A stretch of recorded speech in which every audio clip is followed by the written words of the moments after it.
All right, here we go. We are back live here at FETC 26. We have Rob Abraham with me. We have Rayna Freedman. I am so thrilled to be here. We are live on our first day here. Oh, can you fix the spelling of my name, sir? Yes. I'm going to call you out on You that. call me out. This is what happens when you go too fast. I am not Rayanne. No, you are not Rayanne.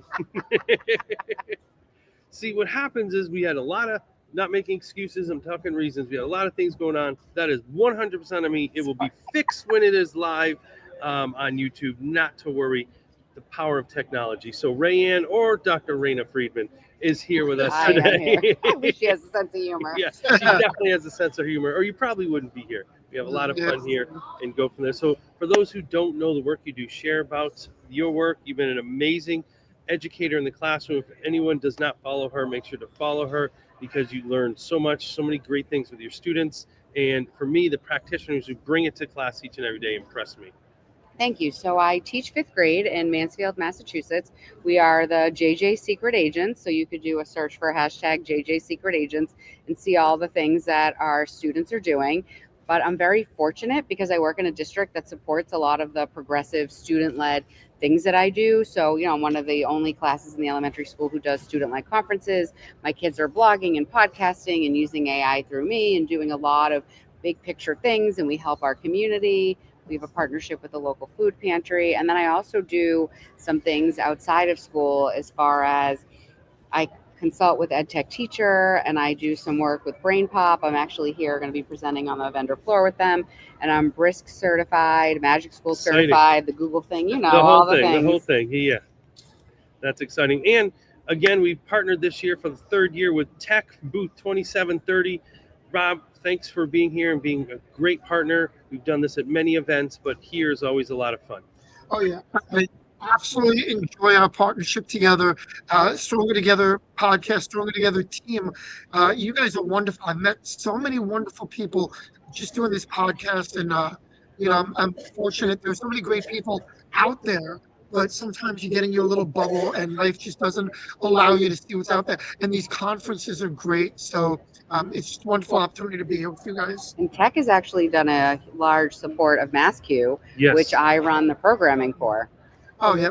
It's one of my favorite conferences as well. Nice chance to meet with the local teachers and really get that one-to-one FaceTime. And you guys run a fantastic conference. So only stadium-run conference in the country. It's amazing, and for a Jet fan, it's a little difficult. But so is most things in the NFL season. But so speaking of, you were the past president of MassQ. I was, and now I'm the programming lead. Now you're the programming lead, and how do you balance that work with the classroom work and just sharing all the great things you do? I don't sleep much. Okay. I sleep 4 hours a night. That's all I need. There was a study that just came out with genetics that actually is okay. But I think for me, I am it's people first, right? Yeah. So when people reach out or do things, I do it and get it done and off my plate. So that way I don't have this list of things to do later on, if that makes sense. And I also find that when I'm teaching and I'm pretty organized. So sometimes during my preps, if I finish my work for school, sometimes I'll use a little bit of time for MassQ, but a lot of that happens after school and on the weekends. Wow. So let's dive into your FECC time. You have a few sessions. You had one this morning at 10:30, and then you have a few coming up. You have one tomorrow. At 1. At 1 o'clock. Tomorrow.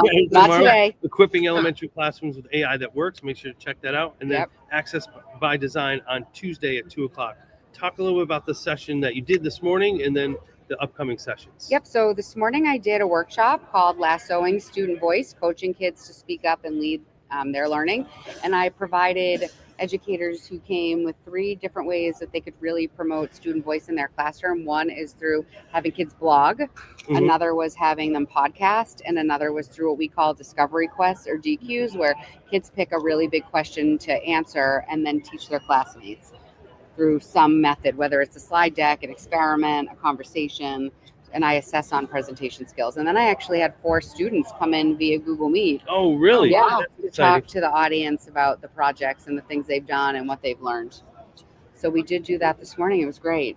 That's exciting. I mean, bottom line is I was a teacher. I taught elementary school for 10 years in New York City, but we're going back like 30 years for this.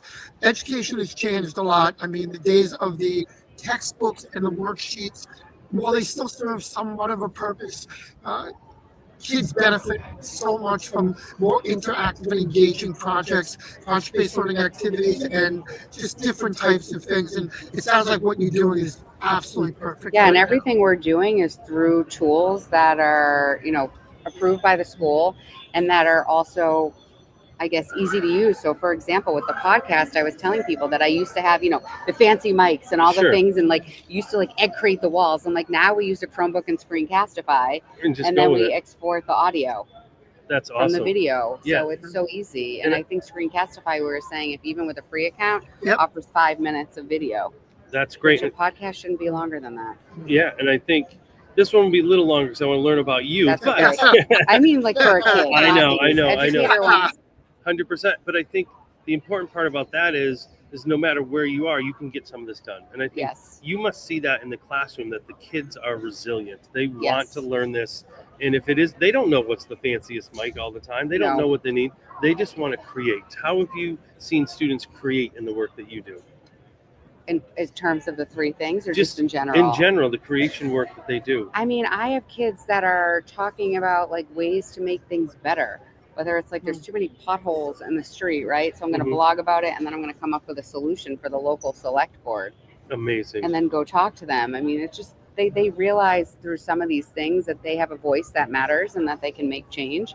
I mean, some of them, they love Lego, right? Sure. So they're making all kinds of things with Lego that solve problems that they have. I mean, this is where their minds are. Yeah. But we're also dealing with the video game culture, right? So you want them to sort of also stop, all the YouTube shorts and all the things. My kids are making TikTok videos on the Chromebooks at lunch. Yeah. Wow. And they're not on TikTok. They're just using the camera on the Chromebook. Yeah. But they know enough to do that.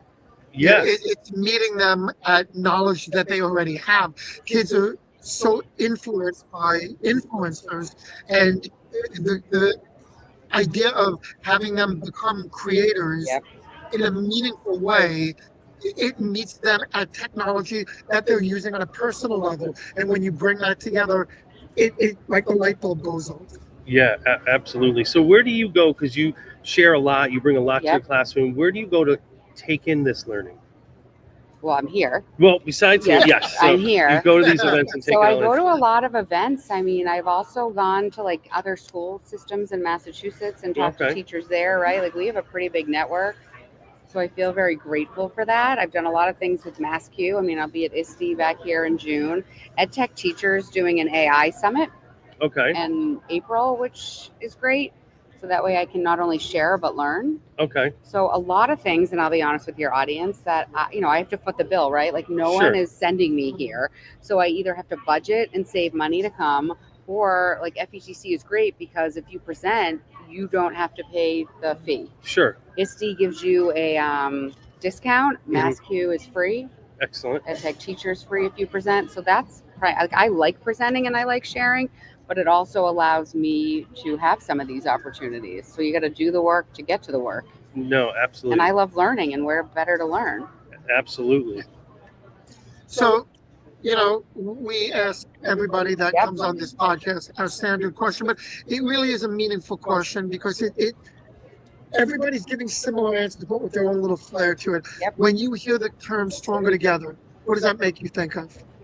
Oh, you really want me to answer that? I do. My answer is going to be very different. Okay. Okay. So in 2019, I was diagnosed with stage 3B colon cancer, and Stronger Together and Everything We Got were the taglines that people used that were supporting me through my cancer journey. So when you say Stronger Together, I actually think of the community that stood behind me when I really needed one. That is excellent. And I think everyone has their own interpretation. I think it means something different to everyone. And for you, that's obviously an important time and an important collaboration with all the people that were helping you. Yeah, the village was my EdTech village in my school community, actually. That's great to hear. Yep. So thanks for taking the time to stop by. You have a session at 1 tomorrow, in case you didn't know. Tomorrow, not today. It's just for the viewers at home. They called me and told me I was not at my 1 o'clock session, but they called the wrong person. Oh boy. So thanks for stopping by. Thank you for having me as always, Matt. And And thank you, Rob. We will Oh, my be here pleasure. live again tomorrow at 8:30. We have a couple of virtual sessions, virtual interviews coming up now, and then we'll be live here starting at 8:30 tomorrow. And then the vendor floor will be open, and Rob's got to get back to work. Yeah. Well, thank you, and continue to tune in, and have a great FETC, everybody.